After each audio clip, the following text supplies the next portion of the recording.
ನಮಸ್ಕಾರ. ವಿಡಿಯೋ ನೋಡುವಂತ ಎಲ್ಲ ಆತ್ಮೀಯ ವೀಕ್ಷಕರಿಗೆ ಹಾಗೂ ನನ್ನ ಮುದ್ದು ವಿದ್ಯಾರ್ಥಿ ಬಳಗಕ್ಕೆ ಹೃದಯಪೂರ್ವಕ ಧನ್ಯವಾದಗಳನ್ನ ಹೇಳುತ್ತಾ ಇವತ್ತಿನ ವಿಡಿಯೋದಲ್ಲಿ ನಿಮ್ಗೆ ಏನು ಕಲಿಸಿಕೊಡ್ತಾ ಇದ್ದೀನಿ ಅಂದ್ರೆ ಇವತ್ತು ಉಚಿತವಾಗಿ ಸಿಗುವಂತ ಬಸ್ ಪಾಸ್ಗೆ ಯಾವ ರೀತಿಯಾಗಿ ನಾವು ಅರ್ಜಿಯನ್ನ ಸಲ್ಲಿಸಿ ಇವತ್ತು ಬಸ್ ಪಾಸ್ ಅನ್ನ ಪಡೆಯಬಹುದು ಅನ್ನುವಂತ ವಿಧಾನವನ್ನ ಸಂಪೂರ್ಣವಾಗಿ ಇವತ್ತಿನ ವಿಡಿಯೋದಲ್ಲಿ ನಿಮ್ಗೆ ಹೇಳ್ಕೊಡ್ತಾ ಇದ್ದೇನೆ. ಜೊತೆಗೆ ನೀವು ಇವತ್ತೇ ಫಸ್ಟ್ ಟೈಮ್ ಯೂಟ್ಯೂಬ್ ಅಲ್ಲಿ ನಾನ್ ಮಾಡುವಂತ ವಿಡಿಯೋ ನೋಡ್ತಾ ಇದ್ದೀರಾ ಅಂದ್ರೆ ವಿಡಿಯೋ ಕೆಳಗಡೆ ಸಬ್ಸ್ಕ್ರೈಬ್ ಅನ್ನೋ ಬಟನ್ ಕಾಣಿಸ್ತಾ ಇದೆ, ಕೆಂಪು ಅಕ್ಷರಲೆ ಸಬ್ಸ್ಕ್ರೈಬ್ ಮಾಡ್ಕೊರಿ, ಬಾಜು ಒಂದು ಬೆಲ್ ಐಕಾನ್ ಗಂಟೆ ಬರ್ತದೆ, ಮೇಲಿನ ಗಂಟೆ ಬಾರಿಸ್ಬಿಟ್ರೆ ಸಾಕು. ನಾನ್ ಮಾಡೋತಾ ಈ ತರ ಪ್ರತಿಯೊಂದು ವಿಡಿಯೋಸ್ ಗಳ ಮಾಹಿತಿ ಏನಾಗುತ್ತೆ ನಿಮ್ಮ ಫೋನ್ ಮೇಲೆ ಮತ್ತೆ ನಿಮ್ಮ ಕಂಪ್ಯೂಟರ್ ಮೇಲೆ ನೋಟಿಫಿಕೇಶನ್ ಬರ್ತಾ ಇರತ್ತೆ. ನೀವು ಮನೆಯಲ್ಲೇ ಕುಳಿತುಕೊಂಡು ನಾನ್ ಮಾಡುವಂತ ಪ್ರತಿಯೊಂದು ವಿಡಿಯೋಸ್ ಗಳನ್ನ ನೋಡೋ ಮುಖಾಂತರ ಇವತ್ತು ಕಂಪ್ಯೂಟರ್ ಶಿಕ್ಷಣ ಮತ್ತೆ ಇನ್ನಿತರ ಮಾಹಿತಿಗಳನ್ನು ಕೂಡ ಸಂಪೂರ್ಣವಾಗಿ ಪಡೆಯಬಹುದು ಸ್ನೇಹಿತರೆ. ನೋಡೋಣ ಇವತ್ತು ಯಾವ ರೀತಿಯಾಗಿ ನಾವು ಉಚಿತವಾಗಿ ಸಿಗುವಂತ ಬಸ್ ಪಾಸ್ ಯೋಜನೆಗೆ ಯಾವ ರೀತಿಯಾಗಿ ನಾವು ಅರ್ಜಿಯನ್ನ ಸಲ್ಲಿಸಬಹುದು. ಇದು ನಿಜವಾಗ್ಲೂ ಉಚಿತವಾಗಿ ಬಸ್ ಪಾಸ್ ಯೋಜನೆ ಅಡಿಯಲ್ಲಿ ನಮಗೆ ಉಚಿತವಾಗಿ ಬಸ್ ಪಾಸ್ ಸಿಗುತ್ತಾ ಅಥವಾ ಅದಕ್ಕೆ ಅಮೌಂಟ್ ಅನ್ನ ಕಟ್ಟಬೇಕು ಅನ್ನುವಂತ ವಿಧಾನವನ್ನ ಸಂಪೂರ್ಣವಾಗಿ ತಿಳಿಸಿಕೊಡ್ತಾ ಇದ್ದೀನಿ.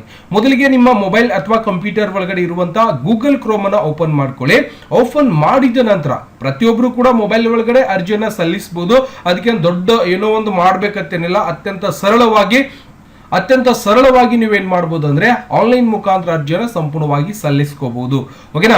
ಈ ರೀತಿಯಾಗಿ ನಮಗೆ ಗೂಗಲ್ ಕ್ರೋಮ್ ಅಲ್ಲಿ ನೀವೇನ್ ಮಾಡ್ಬೇಕಾಗತ್ತೆ, ಸಂಪೂರ್ಣವಾಗಿ ಓಪನ್ ಮಾಡ್ಕೊಂಡು ಒಂದು ವೆಬ್ಸೈಟ್ ಅನ್ನ ಓಪನ್ ಮಾಡ್ಕೋಬೇಕಾಗತ್ತೆ. ಯಾವ ವೆಬ್ಸೈಟ್ ಗೆ ಹೋಗ್ಬೇಕ್ರಿ ಸರ್, ಯಾವ ರೀತಿಯಾಗಿ ಅರ್ಜಿಯನ್ನು ಸಲ್ಲಿಸಬೇಕು ಎಲ್ಲವನ್ನು ಕೂಡ ನಮ್ಗೆ ಬರ್ತಾ ಇರತ್ತೆ. ಆದ್ರೆ ನಾವು ಪ್ರಯತ್ನವನ್ನ ಮಾಡೋದಿಲ್ಲ. ಯಾವುದೇ ಆನ್ಲೈನ್ ಅರ್ಜಿಗಳಾಗಿರ್ಬೋದು ಅತ್ಯಂತ ಸರಳವಾಗಿ ಆನ್ಲೈನ್ ಸೆಂಟರ್ ಗೆ ಹೋಗದೇನೆ ನೀವೇನ್ ಮಾಡಬಹುದು, ಅರ್ಜಿಯನ್ನ ಸಲ್ಲಿಸಬಹುದು. ಓಕೆನಾ. ನಾನೇನ್ ಮಾಡ್ತೀನಿ, ಇಲ್ಲಿಂದ ಒಂದು ಗೂಗಲ್ ಕ್ರೋಮ್ ಅನ್ನು ಓಪನ್ ಮಾಡ್ಕೋತಾ ಇದ್ದೀನಿ. ಮಾಡಿದ ನಂತರ ಮ್ಯಾಕ್ಸಿಮೈಸ್ ಮಾಡ್ಕೊಳ್ಳೋಣ. ಏನ್ ಸರ್ಚ್ ಮಾಡಬೇಕಾಗಿದೆಯಪ್ಪ ಅಂದ್ರೆ ನಾನು ಮೊದಲಿಗೆ ವಾಟ್ಸ್ಆಪ್ ಆನ್ ಮಾಡ್ಕೊಂಡ್ಬಿಡ್ತೀನಿ. ಅದು ಆಟೋಮೆಟಿಕ್ ಆನ್ ಆಗ್ಲಿಕ್ಕೆ ಶುರು ಆಗುತ್ತೆ. ಅದಾದ ನಂತರ ನಾವೇನ್ ಮಾಡ್ಬೇಕಾಗುತ್ತೆ, ಬಸ್ ಪಾಸ್ ಅರ್ಜಿಯನ್ನ ಸಲ್ಲಿಸಬೇಕಾಗಿತ್ತು ಅಂದ್ರೆ ಜಸ್ಟ್ ಇಲ್ಲಿ ಟೈಪ್ ಮಾಡೋದು. ಏನ್ ಟೈಪ್ ಮಾಡಬೇಕು, ಬಸ್ ಪಾಸ್ ಅಂತ ಅಷ್ಟೇ ಟೈಪ್ ಮಾಡ್ಕೊಂಡ್ರೆ ಸಾಕು. ನೀವೇನ್ ಮಾಡಬಹುದು, ಸರ್ಕಾರದ ಒಂದು ವೆಬ್ಸೈಟ್ ನಮಗೆ ಬಸ್ ಪಾಸ್ ಅಪ್ಲಿಕೇಶನ್ ಅಂತ ಓಪನ್ ಆಗುತ್ತೆ. ಇದರ ಮೇಲೆ ಕ್ಲಿಕ್ ಅನ್ನ ಮಾಡ್ಕೊರಿ.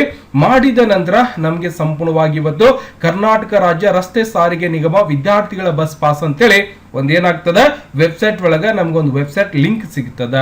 ಇಲ್ಲಿ ಕರ್ನಾಟಕ ರಾಜ್ಯ ರಸ್ತೆ ಸಾರಿಗೆ ನಿಗಮ ಲಿಂಕ್ ಕೂಡ ಸಿಗ್ತಿರುತ್ತೆ. ಇಲ್ಲಿ ಬೇರೆ ಬೇರೆ ಅಪ್ಲಿಕೇಶನ್ ಡೈರೆಕ್ಟ್ ಆಗಿ ಅರ್ಜಿಯನ್ನ ಸಲ್ಲಿಸಬೇಕು ಅಂದ್ರೆ application for issue for the student bus pass ಅಂತ ಬಂದಿರುತ್ತೆ. ಇಲ್ಲಿಂದನೂ ಕೂಡ ನೀವು ಅರ್ಜಿಯನ್ನ ಸಲ್ಲಿಸಬಹುದು. ಓಕೆನಾ. ನಾವು ಅರ್ಜಿ ಸಲ್ಲಿಸಬೇಕಾಗಿದೆ ಸರ್ ಅಂದ್ರೆ ಮೇಲ್ಗಡೆ ಕೊಟ್ಟಿರುವಂತಹ ಲಿಂಕ್ ಮೇಲೆ ನೀವು ಕ್ಲಿಕ್ ಅನ್ನ ಮಾಡ್ಕೋಬೇಕು. ಮಾಡಿದ ನಂತರ ಇಲ್ಲಿ ಕೆಳಗಡೆ ಸಂಪೂರ್ಣವಾಗಿ ಕೊಟ್ಟಿರ್ತಾರೆ ಯಾವ ರೀತಿಯಾಗಿ ಅರ್ಜಿಯನ್ನ ಸಲ್ಲಿಸಬೇಕು, ಏನೆಲ್ಲ ದಾಖಲೆಗಳು ಬೇಕಾಗುತ್ತೆ ಅನ್ನುವಂಥದ್ದು ಕೂಡ ನೀವು ಇಲ್ಲಿ ಓದ್ಕೊಂಡು ಆನ್ಲೈನ್ ಮುಖಾಂತರ ಅರ್ಜಿಯನ್ನ ಸಲ್ಲಿಸಬಹುದು. ಓಕೆನಾ. ಓಪನ್ ಆಗುತ್ತೆ. ಸಂಪೂರ್ಣವಾಗಿ ಕರ್ನಾಟಕ ರಾಜ್ಯ ರಸ್ತೆ ಸಾರಿಗೆ ನಿಗಮ ಆ ಒಂದು ವೆಬ್ಸೈಟ್ ಅನ್ನ ಓಪನ್ ಮಾಡ್ಕೊಂಡಾಗ ಇಲ್ಲಿ ವಿದ್ಯಾರ್ಥಿಗಳ ಒಂದು ಬಸ್ ಪಾಸ್ ಅನ್ನ ಪಡಿಬೇಕಾಗಿತ್ತು ಅಂದ್ರೆ ಏನೆಲ್ಲ ಮಾನದಂಡಗಳಿರುತ್ತೆ, ಯಾವ ರೀತಿಯಾಗಿ ಅರ್ಜಿಯನ್ನ ಸಲ್ಲಿಸಬೇಕು, ಎಲ್ಲಿ ಹೋಗಿ ಅರ್ಜಿಯನ್ನ ಸಲ್ಲಿಸಬೇಕು, ಏನೆಲ್ಲ ದಾಖಲೆಗಳು ಬೇಕಾಗತ್ತೆ ಅನ್ನುವಂಥದ್ದು ಕೂಡ ನೀವು ಇಲ್ಲಿ ಸಂಪೂರ್ಣವಾಗಿ ನೋಡ್ಲಿಕ್ಕೆ ಅವಕಾಶ ಇದ್ದಿರತ್ತೆ. ನೋಡ್ಬೋದು 2026-27ನೇ ಸಾಲಿನಲ್ಲಿ ಕರ್ನಾಟಕ ರಸ್ತೆ ಸಾರಿಗೆ ನಿಗಮ ವಿದ್ಯಾರ್ಥಿಗಳ ಬಸ್ ಪಾಸ್ ಪಡೆಯಲು ವಿದ್ಯಾರ್ಥಿಗಳು ಸೇವಾ ಸಿಂಧು ಪೋರ್ಟಲ್ ನಲ್ಲಿ ಅರ್ಜಿಯನ್ನ ಸಲ್ಲಿಸಬಹುದು. ಸೇವಾ ಸಿಂಧು ಪೋರ್ಟಲ್ ಅಂದ ತಕ್ಷಣ ಸರ್ ಇದಕ್ಕೆ ಲಾಗಿನ್ ಐಡಿ ಬೇಕಾ, ಯಾವ ರೀತಿಯಾಗಿ ಅರ್ಜಿಯನ್ನ ಸಲ್ಲಿಸಬೇಕು ಅಥವಾ ಆನ್ಲೈನ್ ಸೆಂಟರ್ಗೆ ಹೋಗಿ ಅರ್ಜಿಯನ್ನ ಸಲ್ಲಿಸಬೇಕು ಅನ್ನುವಂತ ಒಂದು ಕನ್ಫ್ಯೂಸ್ ಆಗ್ಬಿಡತ್ತೆ. ನೀವು ಉಚಿತವಾಗಿ ಲಾಗಿನ್ ಐಡಿನೂ ಕೂಡ ಸಿಗುತ್ತೆ, ಉಚಿತವಾಗಿ ಪಾಸ್ವರ್ಡ್ ಕೂಡ ನೀವೇ ರೆಡಿ ಮಾಡಿಕೊಂಡು ಸೇವಾ ಸಿಂಧು ಪೋರ್ಟಲ್ ಮುಖಾಂತರ ಅರ್ಜಿಯನ್ನ ಸಲ್ಲಿಸಬಹುದು. ಓಕೆನಾ. ವಿದ್ಯಾರ್ಥಿಗಳು ಸೇವಾ ಸಿಂಧು ಪೋರ್ಟಲ್ ನಲ್ಲಿ ಆನ್ಲೈನ್ ಒಂದು ಮಷೀನ್ ಅರ್ಜಿಯನ್ನು ಸಲ್ಲಿಸಬೇಕಾಗಿರುತ್ತದೆ. ಸೇವಾ ಸಿಂಧು ಪೋರ್ಟಲ್ ಐಡಿ ಕೂಡ ಕೊಟ್ಟಿರ್ತಾರೆ ಅವರು, ಡೈರೆಕ್ಟ್ ಆಗಿ ನೀವು ಓಪನ್ ಮಾಡ್ಕೋಬಹುದು. ಓಕೆನಾ. ಆನ್ಲೈನ್ ಮುಖಾಂತರ ಅರ್ಜಿಯನ್ನ ಸಲ್ಲಿಸಬೇಕಾಗಿರುತ್ತೆ. ಜೊತೆಗೆ ಇಲ್ಲಿ ಏನೆಲ್ಲ ನೀವು ಅಪ್ಲೋಡ್ ಮಾಡಬೇಕು ಅನ್ನುವಂಥದ್ದು ಕೂಡ ಇಲ್ಲಿ ಸಂಪೂರ್ಣವಾಗಿ ಕೊಟ್ಟಿರ್ತಾರೆ. ಓಕೆನಾ. ಎಲ್ಲವನ್ನು ಕೂಡ ಸಮಾಧಾನದಿಂದ ಸಂಪೂರ್ಣವಾಗಿ ಓದ್ಕೊಂಡು ನೀವೇನ್ ಮಾಡಬೇಕು, ಅರ್ಜಿಯನ್ನ ಸಲ್ಲಿಸಬೇಕಾಗತ್ತೆ. ಓಕೆನಾ. ಸರ್ ನನಗೆ ಎಲ್ಲವನ್ನು ಕೂಡ ನಾನು ಓದ್ಕೊಂಡಿದ್ದೀನಿ, ಅರ್ಜಿಯನ್ನ ಸಲ್ಲಿಸಬೇಕು. ಮತ್ತೆ ಜೊತೆಗೆ ವಿದ್ಯಾರ್ಥಿಗಳಿಗೆ ಒಂದು ಪಾಸಿನ ದರ ಕೂಡ ಕೆಳಗಡೆ ನಿಗದಿ ಮಾಡಿ ಕೊಟ್ಟಿರ್ತಾರೆ. ಅಂದ್ರೆ ಎಷ್ಟು ಅಮೌಂಟ್ ಅನ್ನ ನೀವು ಸರ್ಕಾರಕ್ಕೆ ಕಟ್ಟಬೇಕಾಗತ್ತೆ ಅನ್ನುವಂಥದ್ದು ಕೂಡ ನಾವು ನೋಡ್ತಾ ಇದೀವಿ. ಯಾಕಂದ್ರೆ ಇವತ್ತು ಹೊಸದಾಗಿ ಸಿಎಂ ಆಗಿರುವಂತಹ ಒಂದು DK ಶಿವಕುಮಾರ್ ಸಾಹೇಬರು ಕೂಡ ಇವತ್ತು ವಿದ್ಯಾರ್ಥಿಗಳಿಗೆ ಉಚಿತ ಬಸ್ ಪಾಸ್ ಕೊಡ್ತೀವಿ ಅಂತೇಳಿ ಕೂಡ ಯೋಜನೆಯನ್ನ ಜಾರಿಗೆ ತಂದಿರುವಂತದ್ದು. ಆದ್ರೆ ಇನ್ನೂ ತರ ಈ ಒಂದು ವೆಬ್ಸೈಟ್ ಅಲ್ಲಿ ಯಾವುದೇ ರೀತಿಯಿಂದ ಇನ್ನೂ ಅಪ್ಡೇಟ್ ಆಗಿಲ್ಲ ಉಚಿತವಾಗಿ ಅಂತೇಳಿ. ಯಾಕಂದ್ರೆ ಇಲ್ಲಿ ನಾವು ನೋಡಿದಾಗ ಇಲ್ಲಿ ವಿದ್ಯಾರ್ಥಿಗಳ ಒಂದು ಪಾವತಿನ ದರಗಳು ಕೂಡ ನಾವು ನೋಡ್ತಾ ಇದೀವಿ. ಪ್ರಾಥಮಿಕ ಶಾಲೆ ವಿದ್ಯಾರ್ಥಿಗಳು 10 ತಿಂಗಳ ಒಂದು ಬಸ್ ಪಾಸ್ಗೆ ನಾವು 150 ರೂಪಾಯಿ ಕಟ್ಟಬೇಕಾಗತ್ತೆ ಸಾಮಾನ್ಯ ಅಭ್ಯರ್ಥಿಗಳಿಗೆ, ಮತ್ತು ಪ್ರಜಾ ಪಂಗಡ ವಿದ್ಯಾರ್ಥಿಗಳಿಗೆ 150 ರೂಪಾಯಿ ಇದ್ದಿರತ್ತೆ ಸಾಮಾನ್ಯವಾಗಿ.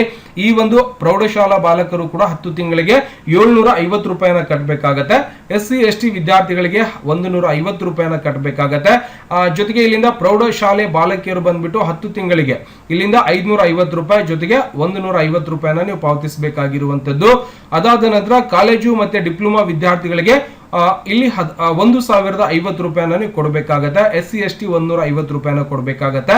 ಜೊತೆಗೆ ITI ವಿದ್ಯಾರ್ಥಿಗಳು 12 ತಿಂಗಳಿಗೆ 1310 ರೂಪಾಯಿ ಪಾವತಿಸಬೇಕಾಗತ್ತೆ. ಜೊತೆಗೆ ಇಲ್ಲಿ SC ST ಪ್ರಜಾ ಪಂಗಡ ವಿದ್ಯಾರ್ಥಿಗಳು 160 ರೂಪಾಯಿನ ನೀವು ಪಾವತಿಸಬೇಕಾಗಿರುವಂತದ್ದು.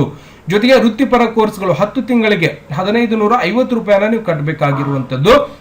ಓಕೆನಾ. ಅದಾದ ನಂತರ 10+5 ಅಂದ್ರೆ ಇದು ಒಂದು ಆನ್ಲೈನ್ ಫೀಸ್ ಕೂಡ ಇದ್ದಿರತ್ತೆ, 150 ರೂಪಾಯಿ ಎಲ್ಲರಿಗೂ ಕೂಡ ಸಾಮಾನ್ಯವಾಗಿ ಇದ್ದಿರತ್ತೆ. ಅದಾದ ನಂತರ ಸಂಜೆ ಕಾಲೇಜು ಅಂದ್ರೆ PhD ಮಾಡುವಂತ ವಿದ್ಯಾರ್ಥಿಗಳಿಗೆ 1350 ರೂಪಾಯಿನ ನೀವು ಪಾವತಿಸಬೇಕಾಗತ್ತೆ. ಓಕೆನಾ. ಸೂಚನೆ ಕೂಡ ಕೊಟ್ಟಿರ್ತಾರೆ, ಅಪಘಾತ ಪರಿಹಾರ ನಿಧಿ ಕೂಡ ಇದರಲ್ಲಿ ಇನ್ಕ್ಲೂಡ್ ಆಗಿರುತ್ತೆ. ಓಕೆನಾ. ಇದರ ಜೊತೆಗೆ ವಿದ್ಯಾರ್ಥಿ ಪಾಸುಗಳಿಗೆ ಅರ್ಜಿ ಸಲ್ಲಿಕೆ, ಪಾಸು ಮುದ್ರಣ ಸಂಬಂಧ ದೂರುಗಳಲ್ಲಿ ಕೆಳಕಂಡ ಸಹಾಯವಾಣಿಗೆ ಸಂಪರ್ಕಿಸಬಹುದು. ಏನಾದ್ರೂ ಮಿಸ್ಟೇಕ್ ಆದಲ್ಲಿ, ಸ್ಪೆಲ್ಲಿಂಗ್ ಮಿಸ್ಟೇಕ್ ಆದಲ್ಲಿ, ಏನೋ ಒಂದು ಆಗಿತ್ತು ಅಂದ್ರೆ ಈ ಒಂದು ನಂಬರ್ಗೆ ನೀವು ಕರೆ ಮಾಡಿ ಅದನ್ನ ತಿದ್ದುಪಡಿ ಕೂಡ ಮಾಡಿಸ್ಕೊಳ್ಳಿಕ್ಕೆ ಅವಕಾಶ ಇದ್ದಿರತ್ತೆ. ಜೊತೆಗೆ ಇಲ್ಲಿಂದ ನೋಡಬಹುದು ಬಸ್ ಪಾಸ್ ವಿತರಣಾ ಕೇಂದ್ರಗಳಲ್ಲಿ ಒಂದು ಪಾಸ್ವರ್ಡ್ ಆಗಿರ್ಬೋದು, ಮುದ್ರಣ ವಿತರಣೆಗೆ ಸಂಬಂಧಿಸಿದ ವಿಷಯಗಳಿಗೆ ನೀವು ಕಾಂಟ್ಯಾಕ್ಟ್ ನಂಬರ್ ಇದೆ, ಇದಕ್ಕೂ ಕಾಂಟ್ಯಾಕ್ಟ್ ಮಾಡ್ಕೊಂಡು ನೀವು ಸರಿಪಡಿಸಿಕೊಳ್ಳಬಹುದು ಅಥವಾ ಹೆಚ್ಚಿನ ಮಾಹಿತಿ ಕೂಡ ಇಲ್ಲಿಂದ ಸಂಪೂರ್ಣವಾಗಿ ಪಡೆಯಬಹುದು. ಓಕೆನಾ. ಜೊತೆಗೆ ವಿದ್ಯಾರ್ಥಿ ಬಸ್ ಪಾಸ್ ಕೌಂಟರ್ ಪಟ್ಟಿ ಕೂಡ ನೀವು ಇದನ್ನ ಡೌನ್ಲೋಡ್ ಮಾಡ್ಕೋಬಹುದು. ಓಕೆನಾ. ಇದನ್ನ ಡೌನ್ಲೋಡ್ ಮಾಡ್ಕೊಂಡು ನೀವೇನ್ ಮಾಡಬಹುದು, ಕೌಂಟರ್ ಪಟ್ಟಿಯನ್ನ ಕೊಟ್ಟಿರ್ತಾರೆ, ಇದೆಲ್ಲವನ್ನು ಕೂಡ ಸಮಾಧಾನದಿಂದ ಸಂಪೂರ್ಣವಾಗಿ ನೋಡ್ಕೋಬಹುದು. ಇದರಲ್ಲಿ ನಿಮ್ಮ ಜಿಲ್ಲೆ ಆಗಿರ್ಬೋದು ಅಥವಾ ಅಲ್ಲಿ ಕೌಂಟರ್ ಕೂಡ ಆಗಿರ್ಬೋದು, ಬಸ್ ಸ್ಟ್ಯಾಂಡ್ ಅಲ್ಲಿ ಕೊಡ್ತಾರೆ ನೋಡಬಹುದು. ಇಲ್ಲಿ ಬೆಂಗಳೂರು ನೆಲಮಂಗಲ ನೀವೆಲ್ಲಿ ಹೋಗ್ಬೋದು, ಬಸ್ ಸ್ಟಾಪ್ ಅಲ್ಲಿ ಕೂಡ ಇದರ ಒಂದು ಬಸ್ ಪಾಸ್ ಒಂದು ವ್ಯವಸ್ಥೆ ಇದ್ದಿರುತ್ತೆ, ಅಲ್ಲಿಂದಾನೆ ತಗೋಬಹುದು. ಓಕೆನಾ. ಅದಾದ ನಂತರ ಕೆಲವೊಂದಿಷ್ಟು ನೀವು ಅಂದ್ರೆ ಬಸ್ ಪಾಸ್ ಕೊಡುವಂತ ಸ್ಥಳಗಳ ಒಂದು ಮಾಹಿತಿ ಕೂಡ ಇಲ್ಲಿಂದ ಸಂಪೂರ್ಣವಾಗಿ ಕೊಟ್ಟಿರ್ತಾರೆ, ಅದನ್ನು ಕೂಡ ನೀವು ಸಂಪೂರ್ಣವಾಗಿ ನೋಡ್ಕೋಬಹುದು. ನಿಮ್ಮ ಜಿಲ್ಲೆಯಲ್ಲಿ ಎಲ್ಲಿ ಬಸ್ ಪಾಸ್ ಕೊಡ್ತಾರೆ ಅನ್ನುವಂಥದ್ದು ಕೂಡ ಇಲ್ಲಿ ಮಾಹಿತಿ ನಿಮಗೆ ಸಂಪೂರ್ಣವಾಗಿ ಸಿಕ್ಬಿಡತ್ತೆ. ಓಕೆನಾ. ಅದಾದ ನಂತರ ಕೆಳಗಡೆ ವಿದ್ಯಾರ್ಥಿಗಳ ದೃಢೀಕರಣ ಅರ್ಜಿ ಕೂಡ ಇಲ್ಲಿಂದ ಸಿಗುತ್ತೆ. ಇದರ ಮೇಲೆ ಡೌನ್ಲೋಡ್ ಮಾಡ್ಕೊಂಡ್ರೆ ಇಲ್ಲಿ ವಿದ್ಯಾರ್ಥಿಗಳಿಂದ ನೀವು ದೃಢೀಕರಣ ಮಾಡಿ ಏನ್ ಮಾಡ್ಬೇಕಾಗತ್ತೆ, ಇದನ್ನು ಕೂಡ ಸಂಪೂರ್ಣವಾಗಿ ದೃಢೀಕರಣವನ್ನ ಮಾಡ್ಕೋಬೇಕಾಗತ್ತೆ. ಈ ಒಂದು ಫಾರಂ ಕೂಡ ನೀವೇನ್ ಮಾಡ್ಬೇಕು, ಅಟ್ಯಾಚ್ಮೆಂಟ್ ಅನ್ನ ಮಾಡ್ಕೊಂಡು ಇದಕ್ಕೆ ಫೋಟೋ ಆಗಿರಬಹುದು, ಇಲ್ಲಿ ವಿದ್ಯಾಸಂಸ್ಥೆಯಿಂದ ಕೊಡಬೇಕಾದ ದೃಢೀಕರಣ ಪತ್ರ, ನೀವು ಯಾವ ಶಾಲೆಯಿಂದ ಕಲಿತಾ ಇದ್ರೋ ಆ ಶಾಲೆಯವರು ಏನ್ ಮಾಡ್ತಾರೆ ಅಂದ್ರೆ ಇದಕ್ಕೆ ನಮ್ಮ ವಿದ್ಯಾರ್ಥಿ ಇದ್ದಾನೆ, ನಮ್ಮ ಶಾಲೆಯಲ್ಲಿ ಕಲಿತಾ ಇದ್ದಾನೆ ಅಂತೇಳಿ ಏನ್ ಮಾಡ್ತಾರೆ ಅವರು ಈ ಒಂದು ಫಾರ್ಮ್ ಅನ್ನ ನೀವು ಭರ್ತಿ ಮಾಡಿ ಏನ್ ಮಾಡ್ಬೇಕು, ಇಲ್ಲಿಂದ ವಿದ್ಯಾಸಂಸ್ಥೆ ಹೆಸರು ಮತ್ತು ವಿಳಾಸ ಹಾಕ್ಬೇಕಾಗತ್ತೆ, ವಿದ್ಯಾರ್ಥಿ ವಾಸಸ್ಥಳ ವಿಳಾಸವನ್ನ ಹಾಕ್ಬೇಕಾಗತ್ತೆ. ಜೊತೆಗೆ ಒಂದು ಪಾಸ್ ಟ್ರಾವೆಲಿಂಗ್ ರೂಟ್ ಅಂದ್ರೆ ಎಲ್ಲಿಂದ ಎಲ್ಲಿವರೆಗೆ ನೀವು ಒಂದು ಪ್ರಯಾಣವನ್ನ ಮಾಡ್ತೀರ ಅನ್ನುವಂಥದ್ದು ಕೂಡ ಇಲ್ಲಿ ಹಾಕ್ಬೇಕಾಗಿರುವಂತದ್ದು. ಮಾರ್ಗ ಬದಲಾವಣೆ ಸ್ಥಳ ಏನಾದ್ರೂ ಇದೆಯಾ ಅದನ್ನು ಕೂಡ ಇಲ್ಲಿಂದ ಸಂಪೂರ್ಣವಾಗಿ ನೀವು ಭರ್ತಿಯನ್ನ ಮಾಡಬೇಕಾಗತ್ತೆ. ಅಂದ್ರೆ ಎಲ್ಲಿಂದ ನೀವು ಎಲ್ಲಿಗೆ ಹೋಗ್ತೀರಿ, ಸಪೋಸ್ ನಡು ರಸ್ತೆಯಲ್ಲಿ ಇಳ್ಕೊಂಡು ಮತ್ತೆ ಬೇರೆ ಬಸ್ ಅನ್ನ ಹಿಡಿಬೇಕಾಗಿತ್ತು ಅಂದ್ರೆ ಇಲ್ಲಿ ಮಾರ್ಗ ಬದಲಾವಣೆ ಕೂಡ ನೀವು ಸಂಪೂರ್ಣವಾಗಿ ಮಾಡ್ಕೋಬಹುದು. ಓಕೆನಾ. ಅದಾದ ನಂತರ ಇವೆಲ್ಲವನ್ನು ಕೂಡ ಸಂಪೂರ್ಣವಾಗಿ ಭರ್ತಿ ಮಾಡಿದ ನಂತರ ಮೇಲೆ ನೀಡಿರುವ ವಿದ್ಯಾರ್ಥಿಯ ವೈಯಕ್ತಿಕ ವಿವರಗಳು ವಿದ್ಯಾಸಂಸ್ಥೆ ದಾಖಲಾತಿಯಲ್ಲಿ ನಮೂದಿಸಿರುವಂತೆ ಇರುತ್ತದೆ ಎಂದು ಮೂಲಕ ದೃಢೀಕರಿಸಲಾಗಿದೆ ಅಂತೇಳಿ ಒಂದು ಪ್ರಿನ್ಸಿಪಾಲ್ ಅಥವಾ ಕಾಲೇಜಿನ ಪ್ರಾಚಾರ್ಯರಾಗಿರ್ಬೋದು, ಪ್ರಾಚಾರ್ಯರು ಮುಖ್ಯೋಪಾಧ್ಯಾಯರಾಗಿರ್ಬೋದು ಸಿಕ್ಕ ಹೊಡೆದು ಸಹಿ ಮಾಡಿ ಅವರ ಹೆಸರನ್ನ ಬರೆದು ಇಲ್ಲಿ ಸಿಗ್ನೇಚರ್ ಡೇಟ್ ಅನ್ನ ಹಾಕಿ ನೀವು ತಗೊಂಡು ಹೋದ್ರೆ ಸಾಕು, ಆನ್ಲೈನ್ ಒಳಗ ಅರ್ಜಿಯನ್ನ ಸಲ್ಲಿಸ್ಕೋಬಹುದು. ಅಥವಾ ಇದು ದೃಢೀಕರಣ ಪತ್ರ ಕೂಡ ಅಲ್ಲಿ ಪಾಸ್ ತಗೊಳ್ಳುವಂತ ಸಂದರ್ಭದಲ್ಲಿ ನಾವಲ್ಲಿ ಕೊಡಬೇಕಾಗ್ತದೆ. ಓಕೆನಾ. ಇಷ್ಟನ್ನ ನಾವು ಸಂಪೂರ್ಣವಾಗಿ ತಿಳ್ಕೊಂಡಿದ್ದೀವಿ. ಈ ಒಂದು ಫಾರ್ಮ್ ಅನ್ನ ಡೌನ್ಲೋಡ್ ಮಾಡಿಕೊಂಡು ಪ್ರಿಂಟ್ ಅನ್ನ ತೆಗೆದು ನೀವೇನ್ ಮಾಡಬಹುದು, ಬಸ್ ಪಾಸ್ಗೆ ಅರ್ಜಿಯನ್ನ ಸಲ್ಲಿಸ್ಕೋಬಹುದು. ಓಕೆ. ದೃಢೀಕರಣ ಪತ್ರವನ್ನ ಸಲ್ಲಿಸಬೇಕಾಗತ್ತೆ. ಇಲ್ಲ ಸರ್ ಆನ್ಲೈನ್ ಮುಖಾಂತರ ಯಾವ ರೀತಿಯಾಗಿ ನಾವು ಅರ್ಜಿಯನ್ನ ಸಲ್ಲಿಸಬೇಕು ಅಂದ್ರೆ ಸೇವಾ ಸಿಂಧು ಪೋರ್ಟಲ್ ಲಿಂಕ್ ಕೊಟ್ಟಿರ್ತಾರೆ, ಡೈರೆಕ್ಟ್ ಆಗಿ ನೀವು ಈ ಒಂದು ಲಿಂಕ್ ಮೇಲೆ ಕ್ಲಿಕ್ ಅನ್ನ ಮಾಡ್ಕೊಂಡ್ರೆ ಆಟೋಮೆಟಿಕ್ ಆಗಿ ನಮಗೆ ಸೇವಾ ಸಿಂಧು ಪೋರ್ಟಲ್ ಓಪನ್ ಆಗುತ್ತೆ. ಇದು ಸಾರ್ವಜನಿಕರಿಗೆ ಓಪನ್ ಆಗಿರುತ್ತೆ. ಯಾವುದೇ ರೀತಿಯಿಂದ ಇಲ್ಲಿ ನಾವು ಲಾಗಿನ್ ಐಡಿ ತಗೊಳ್ಳಿಕ್ಕೆ ಹಣ ಕಟ್ಟಬೇಕಾಗಿಲ್ಲ, ಉಚಿತವಾಗಿದ್ದಿರತ್ತೆ. ಯಾರಾದ್ರೂ ಕೂಡ ನೀವೇನ್ ಮಾಡಬಹುದು, ಈ ಸೇವಾ ಸಿಂಧು ಪೋರ್ಟಲ್ ಮುಖಾಂತರ ಅರ್ಜಿಯನ್ನ ಸಲ್ಲಿಸ್ಕೋಬಹುದು. ಆಲ್ರೆಡಿ ನಿಮ್ಮ ಹತ್ರ ಇದರ ಲಾಗಿನ್ ಐಡಿ ಇಲ್ಲ ಅಂದ್ರೆ ನೀವೇನ್ ಮಾಡಬೇಕು, ರಿಜಿಸ್ಟರ್ ಹಿಯರ್ ಅಂತ ಇದ್ದಿರತ್ತೆ ಅಥವಾ ನ್ಯೂ ಯೂಸರ್ ಮೇಲೆ ಕ್ಲಿಕ್ ಅನ್ನ ಮಾಡಿಕೊಂಡು ನಿಮ್ಮ ಒಂದು ಆಧಾರ್ ಕಾರ್ಡ್ ನಂಬರ್ ಹಾಕಿ ಈ KYC ಅನ್ನ ಮಾಡಿಕೊಂಡು ಯೂಸರ್ ಐಡಿಯನ್ನ ಪಡೆದುಕೊಂಡು ನೀವೇನ್ ಮಾಡಬಹುದು, ಮೊಬೈಲ್ ನಂಬರ್ ರಿಜಿಸ್ಟ್ರೇಷನ್ ಮಾಡಿ ಇಲ್ಲಿ ಓಪನ್ ಮಾಡ್ಕೋಬಹುದು. ಓಪನ್ ಮಾಡಿದ ನಂತರ ಇದರಲ್ಲಿ ಸಾಕಷ್ಟು ಸೇವೆಗಳ ಒಂದು ಲಭ್ಯ ಕೂಡ ಇದ್ದಿರತ್ತೆ. ಅದರಲ್ಲಿ ನೀವು ಅರ್ಜಿಯನ್ನ ಸಲ್ಲಿಸ್ಕೋಬಹುದು. ನಾನು ಸಂಪೂರ್ಣವಾಗಿ ಇದನ್ನ ಓಪನ್ ಮಾಡ್ಕೋತಾ ಇದ್ದೀನಿ. ಸಂಪೂರ್ಣವಾಗಿ ಈ ಒಂದು ಮೊಬೈಲ್ ನಂಬರ್ ತೆಗೆದು ನಾನು ರಿಜಿಸ್ಟ್ರೇಷನ್ ಇರುವಂತ ಮೊಬೈಲ್ ನಂಬರ್ ಹಾಕಿ ಇಲ್ಲಿ ಕಾಣಿಸಿರುವಂತ ಒಂದು ಕ್ಯಾಪ್ಚರ್ ಕೋಡ್ ಇಲ್ಲಿ ಹಾಕ್ತೇನೆ. OTP ಗೆಟ್ OTP ಅಂದ್ರೆ ನೀವು ಯಾವ ಒಂದು ಮೊಬೈಲ್ ನಂಬರ್ ಅಂದ್ರೆ ಆಧಾರ್ ಕಾರ್ಡ್ ಗೆ ಲಿಂಕ್ ಇರುವಂತ ಮೊಬೈಲ್ ನಂಬರ್ಗೆ OTP ಬರುತ್ತೆ. ಆ ಒಂದು OTP ನ ಇಲ್ಲಿ ಕೆಳಗಡೆ ಹಾಕೊಂಡು ಕಾಣಿಸಿರುವಂತ ಕ್ಯಾಪ್ಚರ್ ಕೋಡ್ ಇಲ್ಲಿ ಹಾಕಿ ಸಬ್ಮಿಟ್ ಮೇಲೆ ಕ್ಲಿಕ್ ಅನ್ನು ಮಾಡಿದ್ರೆ ನಿಮಗೆ ಸೇವಾ ಸಿಂಧು ಪೋರ್ಟಲ್ ಸಂಪೂರ್ಣವಾಗಿ ಓಪನ್ ಆಗುತ್ತೆ. ಓಕೆನಾ, ನಾನು ಸಂಪೂರ್ಣವಾಗಿ ಇಲ್ಲಿಂದ ಹಾಕೊಂಡು ಸಬ್ಮಿಟ್ ಮೇಲೆ ಸಂಪೂರ್ಣವಾಗಿ ಕ್ಲಿಕ್ ಅನ್ನ ಮಾಡ್ಕೋತಾ ಇದೀನಿ. ಓಕೆ, ಸಂಪೂರ್ಣವಾಗಿ ನಮಗೆ ನೋಡಬಹುದು ಸೇವಾ ಸಿಂಧು ಕೂಡ ಸಂಪೂರ್ಣವಾಗಿ ಸೇವಾ ಸರ್ವಿಸ್ ಪ್ಲಸ್ ಅಂತೇಳಿ ಓಪನ್ ಆಗಿರುತ್ತೆ.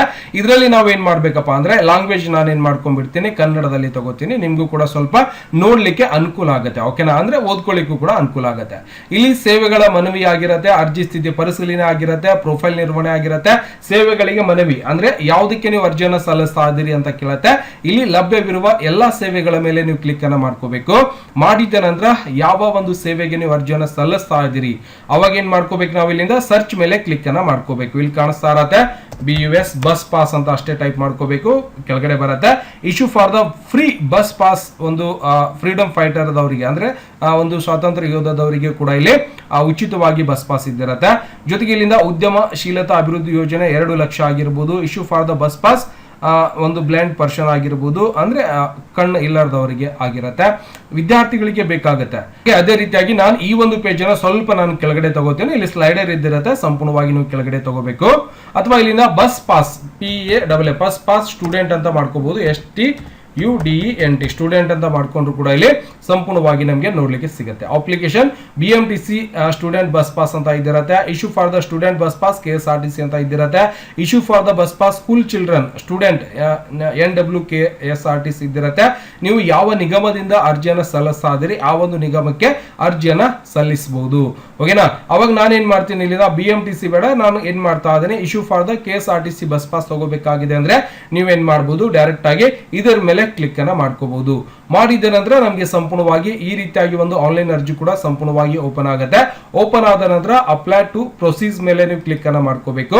ಮಾಡಿದ ನಂತರ ನಮ್ಗೆ ಏನಾಗುತ್ತೆ, ಇನ್ನೊಂದು ಪೇಜ್ ಕೂಡ ಇಲ್ಲಿ ಸಂಪೂರ್ಣವಾಗಿ ಓಪನ್ ಆಗ್ಲಿಕ್ಕೆ ಶುರುವಾಗ್ತದೆ.